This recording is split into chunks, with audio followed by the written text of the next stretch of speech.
The Arizona Diamondbacks, the team that will find its way into the category of teams that will make me smart with my predictions. That is, if my predictions are correct. Nonetheless, the Diamondbacks have a solid squad that is capable of getting their first NL West title since 2011. This roster is actually a really nice roster, and I think that they have the talent to take over the NL West. And so, with their lineup, they have David Peralta, AJ Pollock, Paul Goldschmidt, Jake Lamb, and Alex Avila as a really nice 1 through 5. And then there's also compliments with Ketel Marte, Nick Ahmed, and Gerard Dyson right now, as of before Steven Souza comes back.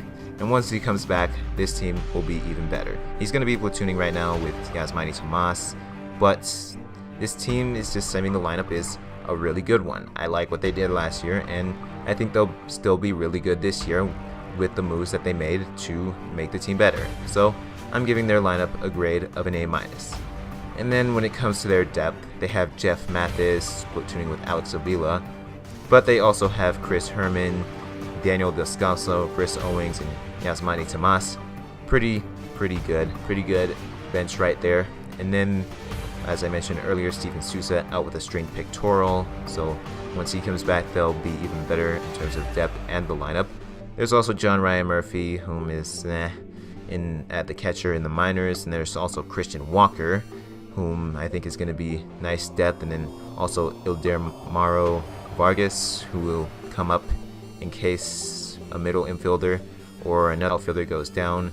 Then there's also Domingo Leyba, a prospect that could come up this year, a top prospect according to Baseball Prospectus, their 6th rated prospect in the Diamondbacks farm system. So he could come up this year for a middle infielder if they get injured or if they look to replace them.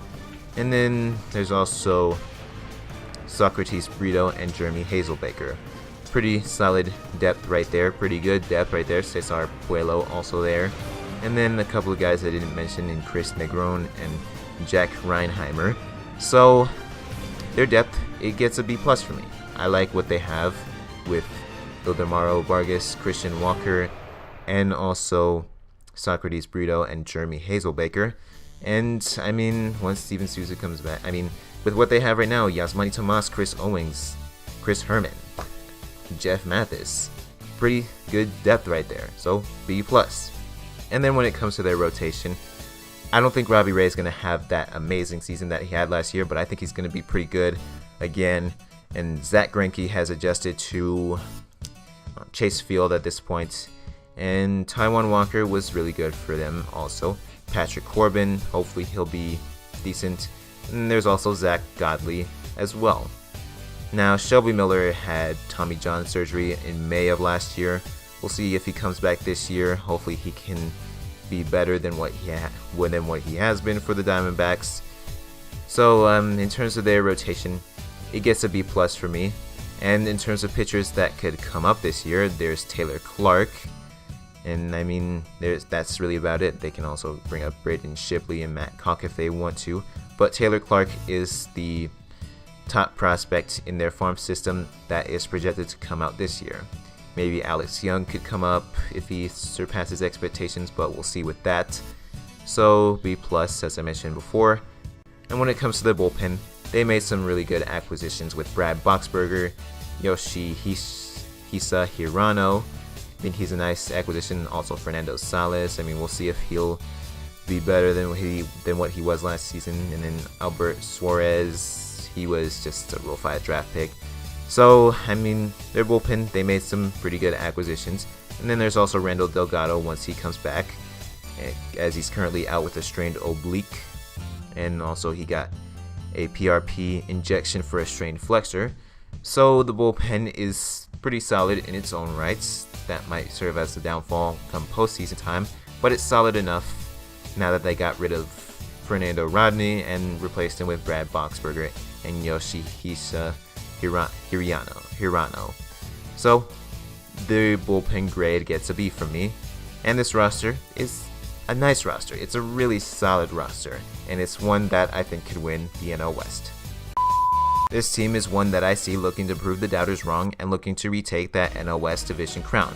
They improved and found proper reinforcements in this past offseason and have a really solid squad that should be able to win the division, barring any season-ending injuries. Their lineup is excellent, their depth is really good, their pitching staff is also very good, and their team is built up nicely.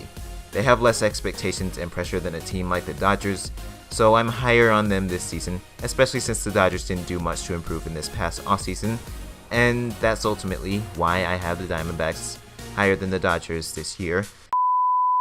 And in terms of the over-under from Fangraphs, it's at 81 and 81. I think that is very low, and I'm going to go over by 10 wins at 91 and 71 to predicting our first division winner so far in the 2018 MLB season, or in these predictions, mind you, at 91 and 71, first in the NL West.